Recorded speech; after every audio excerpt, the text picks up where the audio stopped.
दोस्तों, आज 3 दिसंबर हो चुका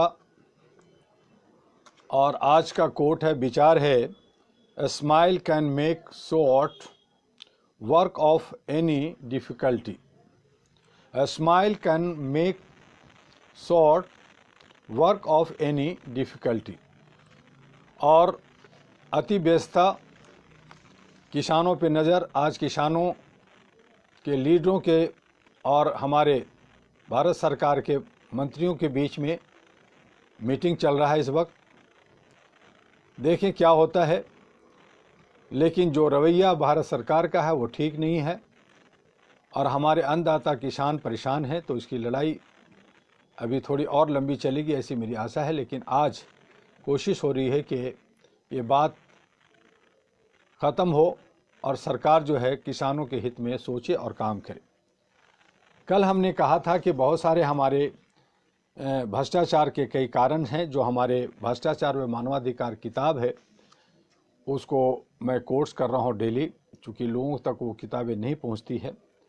तो उसमें उसके खिलाफ जो हम क्यों नहीं आवाज़ उठाते और इन सब कारणों का उत्तर जानने के लिए जो सिलसिलेवार ढंग से भ्रष्टाचार पर विचार करने की ज़रूरत है, वो आज मैं आपके सबसे पहले राजनीतिक भ्रष्टाचार किस तरह का होता है ये मैं बात करना चाहता हूँ, जो हमने अपनी किताबों में लिखा है। हमारे भ्रष्टाचार की जो किताब है उसके पेज नंबर 25 का कोट्स है कि हमारे देश में राजनीतिक भ्रष्टाचार काफ़ी विभत्स रूप लेता जा रहा है। राजनीतिक दलों के नेता तमाम स्थापित मान्यताओं के दरकिनार करते हुए सिर्फ अपनी पार्टी व अपने हित के बारे में सोचने लगे हैं। आज हमारे देश में राजनीतिक दलों को मिलने वाला चंदा काफ़ी चर्चित विषय बन चुका है। इस तथ्य से कोई इनकार नहीं कर सकता कि देश के राष्ट्रीय दल तथा कुछ राज्य स्तर की पार्टियां चंदा लेती है। इन्हें चंदा देने वाले लोग छोटे से लेकर बड़े व्यापारी होते हैं। औद्योगिक घरानों के अलावा तमाम अन्य स्रोतों से भी राजनीतिक दल चंदा लेते हैं। कुछ दलों को विदेशों से भी चंदा मिलने लगा है। यह अत्यंत ही गंभीर विषय है, इसको अब नज़रअंदाज नहीं किया जाना चाहिए। राष्ट्रीय व क्षेत्रीय प्राय सभी पार्टियां चुनाव के वक्त चंदा लेती है। इन्हें चंदा देने में बड़े व छोटे सभी औद्योगिक घरानों के लोग शामिल हैं। राजनीतिक पार्टियां इन औद्योगिक घरानों के हितों का ख्याल रखते हैं, इसलिए इनसे चंदा लिया जाता है। कहने को राजनीतिक पार्टियां कुछ भी कहें, परंतु वे चंदा के सहारे ही अपने चुनाव खर्च को संभालती है।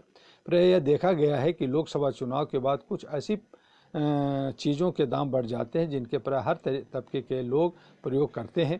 कुछ औद्योगिक घराने बजट पेश होने से पहले ही अपनी बातों को सरकार तक पहुंचाना चाहती है। कभी कभी व्यापारी अचानक दाम बढ़ा देते हैं और सरकार कुछ नहीं कर पाती। तमाम ट्रेडर्स एसोसिएशन भी चुनाव के बाद किसी न किसी रूप में अपने फायदे के लिए काम करते हैं। कभी सब्जियों के दाम बढ़ जाते हैं तो कभी दूध के दाम बढ़ जाते हैं। थोड़ी बहुत राहत देकर जहां राजनीतिक दल अपने वादे को पूरा करने की बात करते हैं, वही व्यापारी वर्ग भी किसी न किसी रूप में अपना फायदा ले ही लेता है। कितनी बड़ी विडंबना है कि भारत में कालाबाजारी जमाखोरी करने वाला व्यक्ति सजा नहीं पाता, न ही उनके नाम का खुलासा हो पाता है। सोचने वाली बात है कि जिन खाद्यान्नों को किसान पैदा करता है उसे उसका लागत मूल्य नहीं मिल पाता, परंतु बिचौलिया उन खाद्यान्नों को उपभोक्ताओं तक पहुंचाने से पहले दोगुनी से तिगुनी गुना ज़्यादा रकम वसूल लेते हैं। यह सब सरकार के सामने होता है। सभी राजनीतिक दल कहते हैं हम महंगाई दूर करेंगे, कालाबाजारी रोकेंगे, जमाखोरी पर रोक लगाएंगे, परंतु होता कुछ भी नहीं है। ये स्थिति सरकार की लाचारी को दर्शाती है। लगता है कि उनका जमाखोरी व्यापारियों व स्थिति पर कोई नियंत्रण नहीं होता। अक्सर देखा गया है कि व्यापारी तमाम चीज़ों के मूल्य बढ़ा देते हैं। बहाना सिर्फ यह बनाया जाता है कि इसकी सप्लाई में कमी हो गई है। ऐसी परिस्थितियों को रोकने के लिए भी सरकार को अस्थायी समाधान खोजना चाहिए। सरकार जब तक खुलकर कड़ा कदम नहीं उठाएगी तब तक उसके ऊपर यह आरोप लगता ही रहेगा कि सरकार के कुछ लोग व्यापारियों के हितों के अनुरूप काम करते हैं। इसी तरह से राजनीतिक दलों के लोग चुनाव जीतने के लिए गलत तरीकों का इस्तेमाल करते हैं। मसलन बूथ को लूटना, वोटर को पैसा व अन्य सामान देकर प्रभावित करना या जाति या धर्म के आधार पर लोगों को वोट देने के लिए प्रभावित करना शामिल है। यह अच्छी बात है कि हमारे देश में चुनाव आयोग निष्पक्ष है और आयोग ने सराहनीय कार्य भी किया है, लेकिन इधर हाल फिलहाल में चुनाव आयोग भी सरकार के पट्टू बना हुआ है। यह एक सुखद पहलू भी है। बावजूद इस कई राज्यों में ऐसे समाचार सुनने को मिलते हैं कि नेता वोटरों को प्रभावित करने के लिए नोट बांटते हैं, कंबल या साड़ियां बांटी जाती है। इसी तरह से कुछ राज्यों में राजनीतिक दलों ने नया तरीका अपना लिया है और लोग जो है अब जो है कुछ राजनीतिक दल टैबलेट और लैपटॉप बांटते हैं। चुनाव जीतने के लिए अब जनता को प्रभावित करने के लिए राजनीतिक दल घोषणा पत्रों में लोग लुभावनी बातें शामिल करने लगे हैं। इससे जनता का भला होता है। चुनाव जीतने के बाद यदि राजनीतिक दल अपने वादे निभाते हैं तो इसे जनता बुरा नहीं मानती। देश की जनता को laptop, colour TV, washing machine, tablet जैसी विलासी वस्तुओं की जगह आवश्यक एवं बुनियादी चीज़ों की जरूरत होती है। पानी, बिजली, सड़क, अच्छी परिवहन सुविधा, अच्छा स्वास्थ्य, अच्छे अस्पताल, अच्छे विद्यालय और रोजगार देने की बातें की जाती है। इन्हें घोषणा पत्रों में भी शामिल किया जाता है, पर इन्हें पूरा नहीं किया जाता। आज भी देश के कई राज्यों में बुनियादी सुविधाओं का घोर अभाव है। लोगों को शुद्ध पेयजल उपलब्ध नहीं है, अच्छी सड़कें मौजूद नहीं है, युवाओं को नौकरियां नहीं मिल पा रही है, अस्पतालों में दवाइयां नहीं होती, स्कूलों में स्तरीय शिक्षा नहीं मिलती, उस स्तर की पढ़ाई नहीं होती, शिक्षकों का अभाव होता है, बिजली विभाग के दफ्तरों में शिकायत सुनने के लिए कर्मचारी मौजूद नहीं रहते, रेलवे विभाग की इंक्वायरी का फोन बजता रहता है, कोई उठाता ही नहीं, रात में थानों में जाने पर सब इंस्पेक्टर, थाना दर्ज व सिपाही वहां मौजूद नहीं रहते, इक्के दुक्के लोग ही मौजूद रहते हैं। यहाँ हमारी सरकारी मशीनरी की स्थिति बहुत ही खराब है। सरकार चलाने वाले लोग राजनीतिक दलों से ही संबंध होते हैं। चुनाव के वक्त वे वादों की झड़ी लगा देते हैं, परंतु सत्ता में आने के बाद इन सब चीज़ों को करने में वे पीछे रह जाते हैं। जनता के साथ घोर अन्याय है। ऐसा सिर्फ किसी एक राजनीतिक दल के लोग नहीं करते, बल्कि ज़्यादातर राजनीतिक दल अपने वादों पर खरे नहीं उतरते। राजनीतिक दलों की इस तरह की प्रवृत्ति लोकतंत्र के लिए तो घातक ही है, देश व समाज के लिए भी काफ़ी हानिकारक है। इससे मानवाधिकारों का हनन भी होता है। लोगों को धमकाकर या धन देकर या लालच देकर वोट लेने की प्रवृत्ति किसी भी तरीके से लोकतांत्रिक प्रक्रिया में जायज़ नहीं माना जा सकता। इस पर रोक लगानी चाहिए। इसके लिए निर्वाचन आयोग को सरकार के साथ मिलकर राजनीतिक दलों के लिए एक आचार संहिता बनानी चाहिए कि राजनीतिक दल चुनावी घोषणा पत्रों में जो वादे करें उन पर अमल जरूर हो। चुनावी दल चुनावी घोषणा पत्रों में जो वादे करें उन पर अमल करें, साथ में चुनावी वादों को पूरा करने की समय सीमा होनी चाहिए। घोषणा पत्रों में गोल मोल बातें नहीं होनी चाहिए। उदाहरण के लिए कोई दल यदि कहता है कि सत्ता में आने के बाद हम रेलवे विभाग की स्थिति को सुधारेंगे, इतने से काम नहीं चलेगा। उन्हें अपने घोषणा पत्र में यह स्पष्ट करना होगा कि उनके सत्ता में आने के कितने दिन बाद देश की पैसेंजर मेल एक्सप्रेस, शताब्दी, राजधानी में तुरंत गाड़ियाँ बिल्कुल समय पर चलेंगी, 1 मिनट भी लेट नहीं होगी। तो इसी तरह से बहुत सारे जो है उनके जो उस पर जो है भ्रष्टाचार करते हैं। विगत कुछ वर्ष पहले निर्वाचन आयोग ने एक सुझाव दिया था कि आम चुनाव में पार्टियों के चुनाव का खर्च सरकार द्वारा उठाना जाना चाहिए।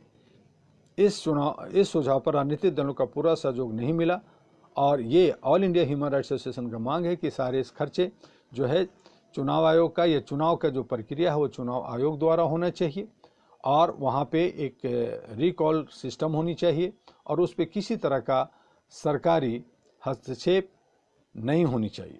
राजनीतिक दल चुनाव से पहले शराब भी बांटते हैं तथा प्रतिनिधियों के बैनर व झंडे फाड़ देते हैं तथा कुछ प्रत्याशियों को तो दूसरे प्रत्याशियों को डराते हुए धमकाते भी हैं। इन प्रवृत्तियों पर भी रोक लगनी चाहिए और इसके साथ ही जो है ये भ्रष्टाचार का ही एक सारा रूप है जो राजनीति करते हैं। साथ में पुलिस तंत्र का भ्रष्टाचार है जो हम कल आपसे इस पे बात करेंगे। लेकिन अभी जो हमारा पखवाड़ा ह्यूमन राइट्स का के मानवाधिकार की जो 10 दिसंबर को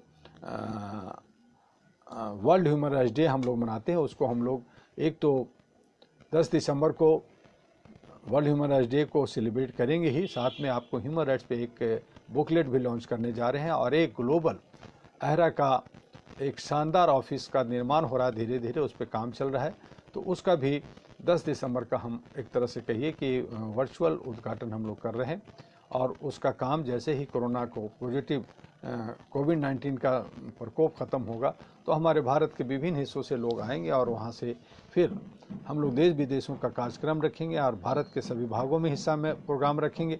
और साथ में आप सभी से बार बार हमारा यही है कि ज़्यादा से ज़्यादा आप लोग जो है मानवीय मूल्यों के लिए, अपने शांति और सद्भावना के लिए ह्यूमन चैन बनाएं और जो लोग सत्ता में आना चाहते हैं वो अब अहरा और एनपी हेडक्वार्टर में आकर के संपर्क करें। समय कम है, तैयारियां ज़्यादा करनी है। अब तो हर जगह, चाहे वो वार्ड का हो, चाहे वो विधानसभा का हो, चाहे लोकसभा का हो, लोकसभा की भी तैयारियां हम लोगों ने शुरू कर दी है 24 की। तो जो लोग नेता बनना चाहते हैं, जो सत्ता में आना चाहते हैं या सत्ता में भागीदारी लेना चाहते हैं, वो अहरा और एनपी हेडक्वार्टर से संपर्क करें।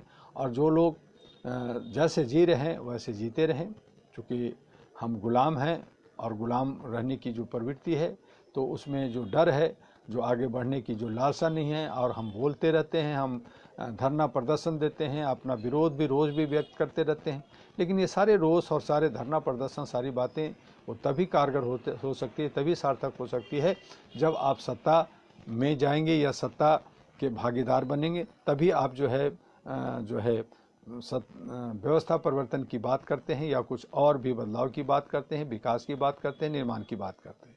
बाकी जो जितनी भी बातें होती हैं वो जात पे, धर्म पे, संप्रदाय पे, कोरे पे, कारे पे, अंधभक्त पे और बहुत तरह की जो है इशू बना करके जो धरना प्रदर्शन करते रहते हैं, ये राजनीतिक लोग अपने हिसाब से रोटियां सेकते रहते हैं। लेकिन जो आज हमारे अन्नदाता किसान के साथ जो हो रहा है वो ठीक नहीं हो रहा है, और उसके लिए जो है उनके हितों को देखते हुए सरकार को सोचना चाहिए। किसान हमारे अन्नदाता हैं, जो ज़मीनों से जुड़े होते हैं, वो कम लागत में, कम थोड़े से पैसों में वो अपना अनाज उगा करके अपने लिए, अपने परिवार के लिए और हम सभी भारत के वासियों के लिए जो है अन्न, सब्जी, फल, सब्जियां जो है हमारे उनके माध्यम से मिलता है। तो हमें उनकी जो है संरक्षण, उनका साथ बहुत ज़रूरी है और उन्हें देना चाहिए। जबकि फैक्ट्री जो कॉरपोरेट हाउस हैं, बड़े लोग हैं, वो लोग जो है एक का 10 का 100 बनाते हैं, उस पर किसी तरह की कोई बात नहीं होती, क्योंकि उनको जो है पूरी छूट होती है। तो उनके पास जो है वो एक लागत लगाते हैं, एक अमाउंट, और उसे न जो है हज़ारों गुना आगे वो कमा करके आज एक व्यक्ति 556 करोड़ एक दिन की कमाई करता है, जबकि किसान जो है 5 रुपये के लिए तरसता है। तो उन्हें हमें साथ देने की ज़रूरत है। बस इतना ही। कल फिर हम मिलेंगे 1 बजे। आपका डॉक्टर इमदुआ। जय हिंद, जय भारत।